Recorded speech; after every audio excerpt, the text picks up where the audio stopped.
गंगा विष्णवे नमः। ॐ आनन्दमानन्दकरं प्रसन्नं ज्ञानस्वरूपं निजबोधरूपं योगीन्द्रमीशं बहुरोगिवैद्यं श्रीमद्गुरुं नित्यमहं नमामि। श्रीमद्गुरुं नित्यमहं नमामि। ॐ यं ब्रह्मा वरुणेन्द्ररुद्रमरुतः स्तुवन्ति दिव्यैस्तवैः वेदैः साङ्गपदक्रमोपनिषदैः गायन्ति यं सामगा ध्यानावस्थिततद्गतेन मनसा पश्यन्ति यं योगिनो यस्यान्तं न विदुः सुरासुरगणाः। देवाय तस्मै नमः। देवाय तस्मै नमः। नारायणं नमस्कृत्य नरं चैव नरोत्तमं देवी सरस्वतीं व्यासं ततो जयमुदीरये। बोलिए लक्ष्मी नारायण भगवान की जय। उमापति महादेव की जय। बोलिए कार्तिक मास की जय। ओम श्री गुरु चरण कमलेभ्यो नमः। ओम इष्ट देवेभ्यो नमः। कुल देवेभ्यो नमः। स्थान देवेभ्यो नमः। ग्राम देवेभ्यो नमः। एतत्क्रम प्रधान देवेभ्यो नमः। सर्वेभ्यो देवेभ्यो नमः। सर्वेभ्यो सिद्धेभ्यो नमः। सर्वेभ्यो विप्रेभ्यो नमः।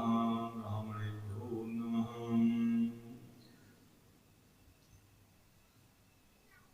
तो कार्तिक मास की कथा में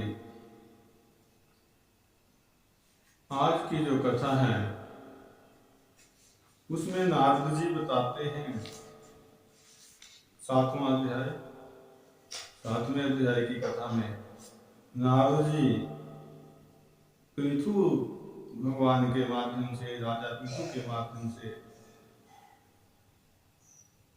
कार्तिक जो व्रत करने वाला मनुष्य है कार्तिक मास का, उसके जो नियम है उनके बारे में बताते हैं। नारद जी कहते हैं कि कार्तिक व्रतीनां पुंसां नियमा ये प्रकीर्तिताः तान् शृणुष्व महाराज कथ्यमानां समासतः। कि महाराज कार्तिक का व्रत करने वाले पुरुष के जो नियम हैं उनको अब आप संक्षेप में सुनो। कि सब प्रकार की भोग्य वस्तु में, और भोग्य क्या, ये तो अभोग्य समझो, जिनको ग्रहण नहीं करना चाहिए मांस आदि को, जो इस व्रत के लिए अभोग्य है, जैसे मांस, शहद, राई और कोई उन्मादक वस्तु, मतलब नशे वाली वस्तु, तो इन सब को कार्तिक व्रत करने वाला मनुष्य ग्रहण न करे, इनका सेवन न करे। और भी बताया कि पराया अन्न, दूसरे से द्रोह करना, प्रदेश को जाना, व्रत चल रहा है और देश विदेश में घूमे, पता नहीं क्या व्यवस्था वहां, पर प्रदेश में भी व्रत में ना, और इन सब को भी कार्तिक व्रत करने वाला छोड़। और बताया कि देव द्विजातीनां गुरु गोव्रतीनां तथा स्त्री राजमहतां निंदां वर्जयेत कार्तिक व्रते। कार्तिक व्रत देवता, वेद, ब्राह्मण, गुरु स्त्री और राजा, इन सब की तथा और भी जो बड़े हैं बड़े बुजुर्ग, उनकी निंदा कार्तिक व्रत करने वाला मनुष्य छोड़ दे। व्रत केवल खाने पीने का ही नहीं होता, ये मैंने खाना नहीं, आज भोजन नहीं करना व्रत हो गया ना, ये नियम है। किसी देवता की बुराई नहीं करनी, वेदों की बुराई नहीं करनी, ब्राह्मण की नहीं, गुरु की तो करनी नहीं, स्त्री की, राजा की। वैसे तो बुराई कभी करो ही ना, ज्यादा अच्छा, लेकिन व्रत में विशेष कर बता, अगर कोई करता भी है किसी की बुराई तो इसमें तो बिल्कुल नहीं कर। और फिर बताया कि द्विदलम चैतिलम तैलम पक्वान्नम मूल्य दूषितम भाव दुष्टम शब्द दुष्टम वर्जयेत कार्तिक व्रती। कार्तिक का जो व्रत करने वाला है उसके नियम है कि द्विदल अर्थात चना, मटर आदि, तिल का तेल, मालपुआ, पकवान भाव से दूषित, अच्छे भाव से जो ना बनाया गया हो या ला के दिया गया हो, ऐसा नहीं। शब्दों से दूषित, इन सब को कार्तिक व्रत करने वाला त्याग ले। और भी बताया कि प्राणयंगमाविषम चूर्णम फलम जंबीरमाविषम धान्ये मसूरिका प्रोक्ता अन्नम पर्युषितम तथा। कि प्राणी के अंग का मांस, चना, जंबीरी, नींबू, इन वस्तुओं को तो छोड़े ही। एक विशेष बात बताई ध्यान देने की है, मसूर इस व्रत में नहीं ग्रहण करना चाहिए बिल्कुल भी। दालों में मसूर का विशेष बताया, मसूर को तो मांस के समान मान लिया गया है। यहाँ बताया कि धान्य मसूरी का प्रोक्ता अन्नम पर्युषितम तथा, जो मसूर की दाल है, मसूर जो है वो मांस के समान यहाँ कही गए हैं। और वैसे ही बताया कि झूठा अन्न, तो इन सब को कार्तिक व्रत वाला बिल्कुल ना खाए। और जी बकरी, गाय और भैंस, ये 3 दूध बताए। बकरी, गाय और भैंस के दूध से भिन्न जितने भी बाकी दूध हैं उनका सेवन ना करें। ब्राह्मण के बेचे हुए सब रस, भूमि में उत्पन्न नमक, इन सबको भी कार्तिक में ग्रहण नहीं किया जाता। क्यों? क्योंकि ये सब जो है मांस के तुल्य माने। और विशेष बताया कि ताम्र स्थितम पंचगव्यम जलम पल्लव संस्थितम आत्मार्थम पाचितम चान्नम आमिषम तत्समृतम बुधई। तांबे के पात्र में धरा हुआ पंचगव्य और छोटी तलैया में भरा हुआ जल। और बताया कि अपने लिए सिद्ध किया हुआ अन्न ये मांस के समान है। अपने लिए मतलब जो भोजन वैसे भी केवल अपने ही लिए बनाया जाता है वो भी मांस के समान यहाँ बता दिया। तो फिर यानी कि भोजन जब भी बनाना है, भोजन इकट्ठा करना है, तो भावना अच्छी होनी चाहिए कि हम भगवान के लिए, भगवान का प्रसाद लगाने के लिए, भगवान को भोग लगाने के लिए, उनके प्रसाद के लिए हम ये सामग्री इकट्ठी कर रहे हैं। उन्हीं के लिए, भगवान के लिए ही भोजन बनाना चाहिए और स्वयं जो है प्रसाद रूप में ग्रहण करना चाहिए, ऐसा यहाँ भाव है। और बताया कि ब्रह्मचर्य से रहना, भूमि पर शयन करना और पत्रावली में भोजन और चौथे प्रहर भोजन करना है। 3 प्रहर छोड़ करके चौथे। अब प्रहरों के बारे में जरा विचार कर लेते हैं। बहुत से लोग पूछते भी हैं और समझ में नहीं आता प्रहर क्या है। तो दिन और रात में 4-4 प्रहर होते हैं। दिन रात में कुल है 8 प्रहर, 4 दिन में 4 रात में। तो सूर्य उदय से सूर्य अस्त तक का जो समय है वो दिन का समय है। इसको 4 भागों में बांट दो तो 1 प्रहर निकला। तो इस प्रकार तो पहले 3 हिस्से छोड़ करके दिन के चौथे हिस्से, चौथे प्रहर। और कार्तिक स्नान करने वाला जो है नरक चतुर्दशी को तेल लगावे और दिनों में तेल लगाना त्याग दे। लिखा है कि नरकस्य चतुर्दश्यां तैलाभ्यंगम च कार्ये अन्यत्र कार्तिक स्नायि तैलाभ्यंगम विवर्जित। पूरे व्रत में केवल एक दिन तेल लगाना है, वो कौन सा दिन है? नरक चतुर्दशी का। बाकी दिनों में तेल लगाने की कार्तिक में आवश्यकता नहीं है। और अब उसको भी बताया कि जो नहीं खाने हैं कि अलाभुम चापि वृत्तांकुम, वृत्तांक मतलब बैंगन, कुसुमांडम बृहति फलम कलिंगम च कपित्थम च वर्जियेत वैष्णवो व्रती। कि जो पहले चीजें बताई कि लौकी, बैंगन, कुमड़ा, प्रीतिफल, कारिंदा, कैंथ का फल, इनको कार्तिक का बिल्कुल ना खाए। और बताया कि रजस्वलाम तेजेत, रजस्वलाम त्यजेन मलेच्छ पतित व्रतकैस्तथा द्विज दृढ़ वेद बाह्यैश्च नैवदेत कार्तिक व्रती।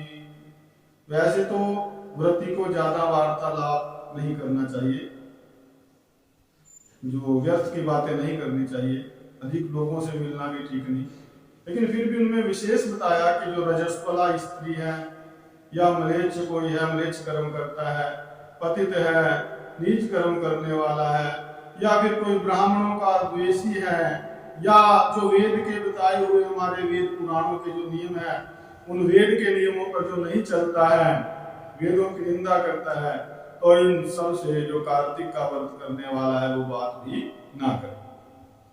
तो बताया कि एभिर दृष्टम च काकैश्च सूतकान्नम च यद भवेत् द्विपाचितम च दग्धान्नम नैवाद्यात् कार्तिक प्रति। पूर्व श्लोकों द्वारा कहे हुए अन्न तथा और भी सूतक के अन्न को, जिसके घर में कोई सूतक हो गया, कोई बच्चे का जन्म हुआ हो, उसके घर का अन्न बिल्कुल ना दे। और 2 बार पकाए हुए अन्न, 2 बार पकाया हुआ अन्न क्या है? पहले तैयार हो गया, फिर ठंडा हो गया और उसको गर्म किया, लेकिन दोबारा गर्म किया हुआ जो अन्न है वो है दोबारा पकाया हुआ अन्न।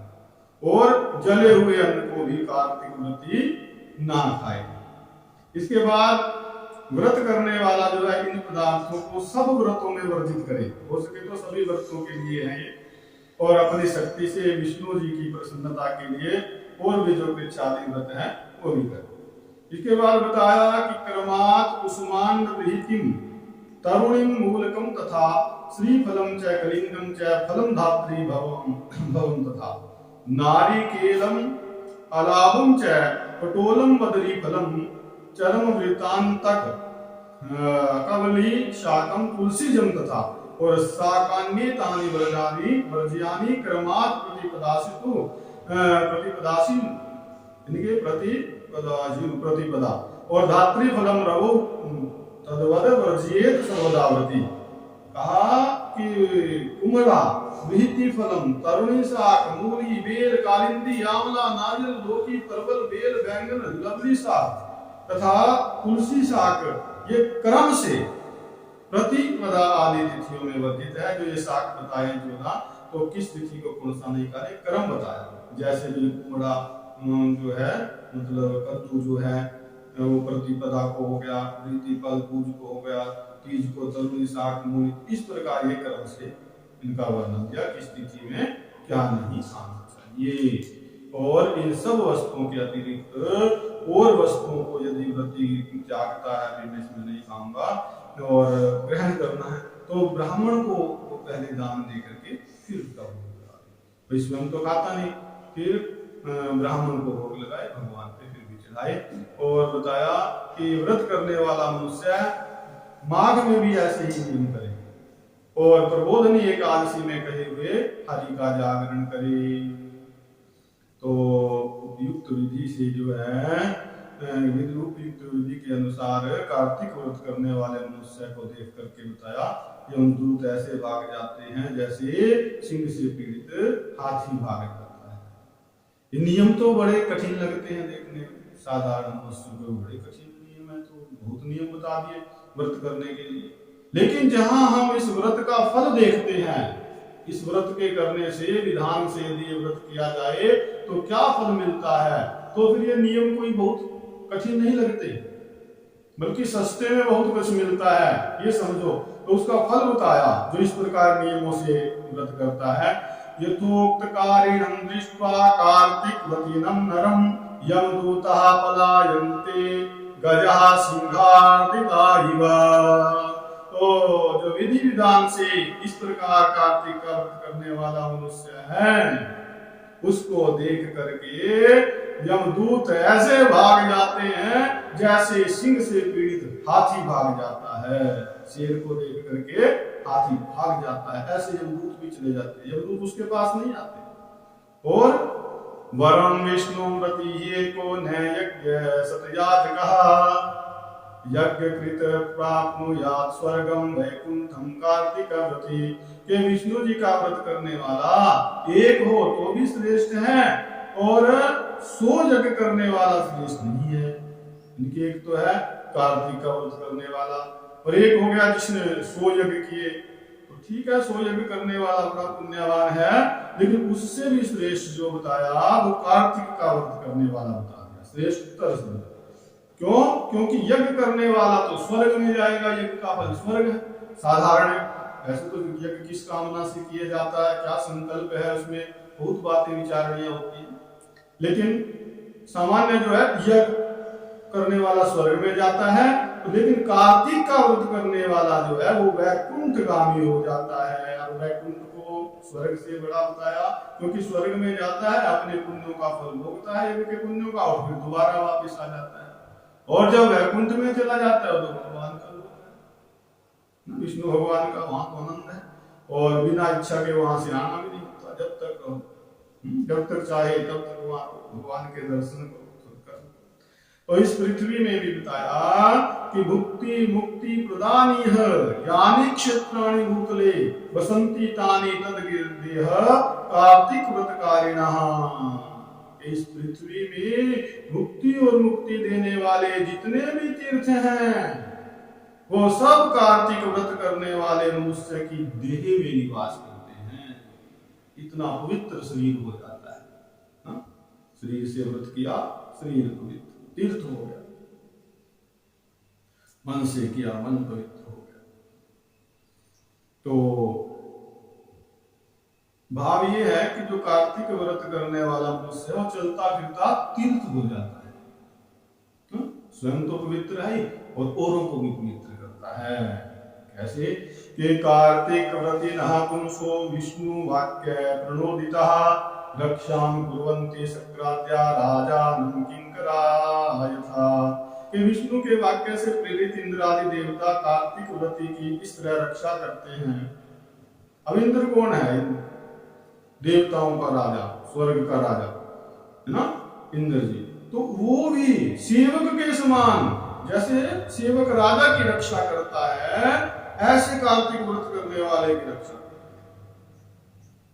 और बताया कि विष्णु व्रत करो नित्यम यत्र तिष्ठति पूजितः ग्रह भूत पिशाचाद्या नैव तिष्ठन्ति तत्र वै। वो कितना पवित्र हो जाता है, कितनी सामर्थ्य उसके शरीर में आ जाती है जो कार्तिक का व्रत करता है। कितनी योग्यता। ये विष्णु व्रत करने वाला ऐसा मनुष्य है, पूजित होकर के जहां रहता है, जिस स्थान पर रहता है, वास करता है, वहां बताया कोई ग्रहों का दुष्फल नहीं होता। ग्रह भूत पिशाच ये वहां नहीं रह सकते। वहां ग्रह भूत पिशाच है जो दूसरे ग्रह जो कष्ट देने वाले होते हैं, पीड़ा देने वाले, वो वहां पीड़ा नहीं देते, उनका प्रभाव नहीं पड़ता। भूत पिशाच भाग जाते हैं वहां से, इतना उसका महत्व हो जाता है। तो बताया कि कार्तिक व्रतिनः पुण्यम यथोक्त व्रतकारिणः न समर्थो भवेद वक्तुम ब्रह्मापि ही चतुर्मुखा। ऊपर कही हुई विधि के के अनुसार कार्तिक व्रत करने वाले मनुष्य के जो पुण्य हैं उनको चतुर्मुख ब्रह्मा जी भी नहीं कह सकते। ब्रह्मा जी भी उनके पुण्यों को कहने में समर्थ नहीं है, अर्थात बहुत पुण्य प्राप्त करता है। और बताया कि विष्णु व्रतम सकल कलमशनाशनम च सत्पुत्र पौत्र धन धान्य विवृद्धकारी। दोबारा, विष्णु व्रतम सकल कलमशनाशनम च सत्पुत्र पौत्र धन धान्य विवृद्धिकारी। ऊर्जा व्रतम संयमं कुरुते मनुष्यः किम तस्य तीर्थ परिशीलन सेवया च। कि जो मनुष्य विष्णु को प्रिय है, संपूर्ण पापों का नाश करने वाले और अच्छे पुत्र तथा धन धान्य की वृद्धि करने वाले कार्तिक व्रत को नियम से करता है, उसको तीर्थों की यात्रा और सेवा से क्या प्रयोजन है। अर्थात कोई अन्य तीर्थों पर जाना, यात्रा करना ना और सेवा करना जाकर के वहां कोई बहुत जरूरी नहीं रहता। हाँ, इच्छा है अपनी, जब इच्छा हो चलो इन तीर्थों की यात्रा करके आए, दर्शन करके आए, वो बात अलग है। लेकिन अपनी इच्छा से कोई उसके लिए जरूरी नहीं रहता। इतना इसका प्रभाव जो है कार्तिक के व्रत का और इसमें विष्णु भगवान की पूजा का 7वें अध्याय में बताया और 7वें अध्याय को यहाँ पर विराम दिया है। अब 8वां अध्याय जो आप सुनेंगे आगे, उसमें जो है कार्तिक के व्रत का उद्यापन होगा और उसके बाद दिव्य दिव्य कथाएं जो है कार्तिक मास की प्रारंभ हो जाएगी। से यही पर अध्याय को विश्राम देते हैं। बोलिए कार्तिक मास की जय, बोलिए शंकर भगवान की जय, लक्ष्मी नारायण भगवान की जय, बोलिए सभी देवी देवताओं की जय, सभी सिद्धों की जय, सभी संतों की जय, सभी भक्तों की जय, सभी मित्रों की जय, बोलिए अपने अपने गुरु महाराज की जय, धर्म की जय हो, अधर्म का प्राणियों में सद्भावना, विश्व का कल्याण, जयकाराए